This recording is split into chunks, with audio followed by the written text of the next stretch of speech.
11 pour tous, bonjour. Alors, situation exceptionnelle, nous sommes en finale de la CAN. Vidéo d'après-match, d'avant-match exceptionnelle aussi. Donc, on va parler aujourd'hui de ce qui nous attend pour ce Sénégal-Algérie et comment on voit les choses pour l'équipe du Sénégal dans cette affiche au sommet. Et vers la fin, je vous parlerai un peu aussi de Sadio Mané Ballon d'Or. Tout le monde en parle en ce moment et j'avais fait une vidéo là-dessus il y a un mois de cela maintenant. Et c'est un sujet qui semble revenir sur le devant de la scène.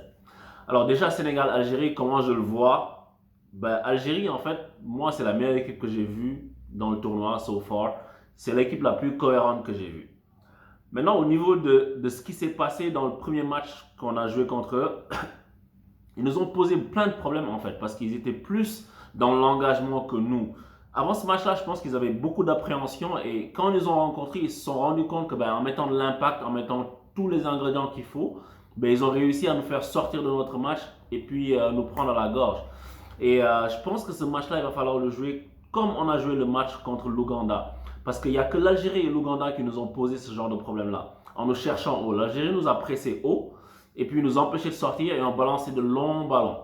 L'Ouganda nous a pressé haut, mais on balançait de longs ballons sur Mbaïnian cette fois-ci. Et c'est ça la différence qu'il y a eu, par exemple, sur ces deux matchs-là, une des grosses différences. Et ça veut dire que on avait une stratégie qui était prête à répondre au pressing haut des adversaires. Et je pense que ça doit être à reproduire. Côté de nos forces, je pense que Mané, il doit nous faire un gros match là. Parce que jusqu'à présent, il ne nous a pas fait un match digne de son rang, digne de son statut, parce que c'est un joueur exceptionnel et c'est sûr qu'il peut mieux faire. Il a fait ce qu'il avait à faire jusqu'ici, mais maintenant il doit porter l'équipe. Après, c'est un collectif, mais il faut toujours une étincelle d'un génie pour pouvoir te transcender et soulever un trophée. Donc, on espère que ce sera sur ce match-là. Donc, c'est le match ou jamais. Au niveau de l'intensité, je pense que les joueurs vont y être dans l'agressivité, dans le bon sens. Il faut qu'ils soient déterminés. Il faut qu'ils rentrent dans ce match-là avec sérieux, application et surtout avec du réalisme. On a vu que c'est ce qui nous a souvent manqué dans cette CAN. Que ce soit au premier match où c'était vraiment flagrant ou bien au dernier match contre la Tunisie. En première mi-temps, on a fait tout ce qu'il fallait. Mais si tu ne marques pas dans ton temps fort, en fait, tu te fatigues. Et puis l'adversaire va revenir à la charge plus fort. Donc il faut qu'on corrige ces choses-là, qu'on essaie de vraiment marquer, de tuer le match dès qu'on peut. Parce que ça va nous éviter plein d'ennuis. L'Algérie, c'est une équipe qui joue genre très vite. C'est une équipe qui a des bons automatismes et il faut être très très appliqué en défense. Et comme j'ai déjà dit, Kalidou Koulibaly, il n'est pas là, mais c'est pas grave. Je pense que l'axe central, ce sera Kouyaté et Sané. Côté gauche de la défense, il va mettre Sabali. Côté droit, il va mettre Gassama. Et dans les buts, Gomis. Et juste pour revenir un petit point par rapport à Abdou Cissé qui est sur le banc, si Cissé ne l'a pas fait jouer jusque-là, il ne le mettra pas en finale, c'est clair. Et il ne devrait même pas le mettre en finale s'il ne l'a pas fait jusque-là. Parce que nous, on n'est pas à l'entraînement. C'est Cissé qui est à l'entraînement. Peut-être que le gars ne lui donne pas satisfaction. On l'a peu vu. Moi, je l'ai vu une ou deux fois. Il a été bon. Mais on ne sait pas ce qui se passe à l'entraînement. Donc, si Cissé met un 6 de métier dans la défense centrale, c'est qu'il a peut-être ses raisons. Mais en tout cas, vu que le gars n'a pas de compétition, on ne va pas le mettre. Parce que sinon, si ça se passe mal, les gens vont lui tomber dessus de toute façon. Donc, c'est ça la défense. Au milieu, je vois Ghana, Pan et CV. À gauche, je vois Mané. Devant, je vois Mbaïnian. Mbaïnian, il faut qu'il joue ce match. J'ai déjà dit, hein, chaton de la canne, tout ce que tu veux, pendant plein de matchs, il n'a pas été flamboyant ni bon.